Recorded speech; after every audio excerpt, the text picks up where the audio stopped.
I wanted to ask about the Haqqani network and North Waziristan. We've seen the Pakistani armed forces step up, clear militants from SWAT, go into South Waziristan, but they don't seem to be doing very much in terms of North Waziristan. And the theory always is that they have connections with these people they want to preserve for the day when the United States is not in Afghanistan. Yeah. Are you disappointed with what the Pakistanis have been willing to do, and are you concerned that the U.S. is not up to the challenge of dealing in particular with the Haqqani network? Thank you. I've had many discussions with Pakistani leadership about the Haqqani network specifically, and this divides into the Afghan Taliban and the Pakistani Taliban. I use the example of SWAT. I think it's really instructive to me that last March and then into July, the predictions in SWAT were dire. And not just the predictions, but what specifically people thought the PAC mill could do with respect to it. And they literally have turned the place around. I mean, the insurgents are gone. They've started to build schools. They've started to build training facilities. And there is an international need, quite frankly, for the build phase or the rebuild phase in SWAT to come in behind the security piece. And the resources are not available to the level that they need to be. But that example is powerful to me in terms of what we all thought was going to happen, which was it was going to go much more badly than even I think it was last July timeframe. So I spoke earlier of literally 9 campaigns that General Haqqani has led over the last year and a half.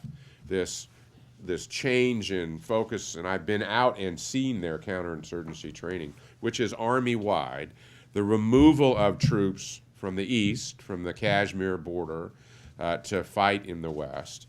And this is very much tied to recognition that they have a serious problem in their own country.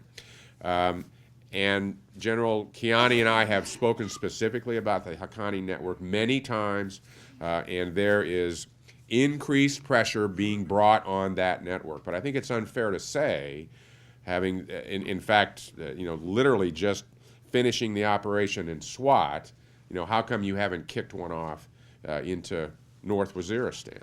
Not SWAT, sorry, South Waziristan. When they've got some operations, actually some other operations that are ongoing that they've had to go back and re-engage in. So I'm not one that says that they're not going to do this. He certainly is aware of the challenge that's associated with that. And there's an ISI piece of this that, to which you allude, and I understand that as well. And I've said for a long time, I think in the long run, that how major organizations, the military, the ISI, and other security organizations act in Pakistan and look to the future is going to be based in great part how it comes out in Afghanistan. What kind of neighbor do they want to have? And a peaceful, stable relationship there will do a lot to strategically shift how those organizations look at how they provide their own national security. I see that shift, maybe not as visibly as some. I'm sorry, as it's not portrayed visibly in the media, but I've seen it internally, and it's going to take some time. And we're all very impatient, and there's a patience level that I think we all have to recognize that is tied to their ability to do this. Admiral, let me ask you just one final question before we close this part of the program. We've spoken quite a bit about what you call kinetic operations. There's another part of this overall fight which has to do with countering the ideology of radical extremism, which gives rise to so many of the problems we're talking about. The military is often a very innovative part of our government in so many areas. Is this part of your mission, and what areas, what ways are you engaged, and is the military engaged in countering the ideology behind so many of these problems? Well, I think it is absolutely a key piece to all of this. I think the kinetics, as the counterinsurgency efforts in Iraq, actually historically in any counterinsurgency, as it is in Afghanistan, I mean, there's a global piece to this that is not kinetic at all, where essentially the population throughout the globe figures out a way to say this is enough, and we're not going to allow this anymore. And not unlike an insurgency, there will be hardcore extremists who will only respond to either elimination or capture, and I understand that.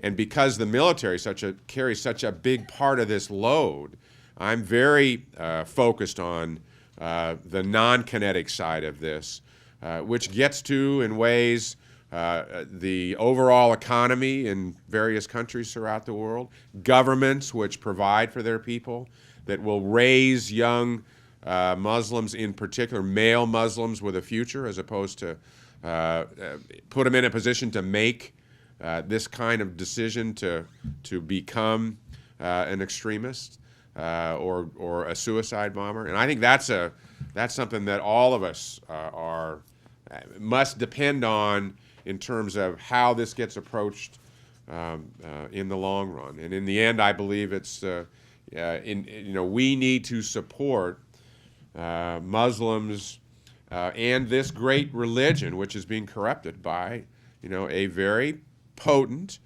very powerful in terms of its impact, and at the same time relatively small number of individuals. And I think we've got to stay at that, who focus very much on us, Americans, those in the West, and I think that's the long-term battle, quite frankly. And it's not all about kinetics.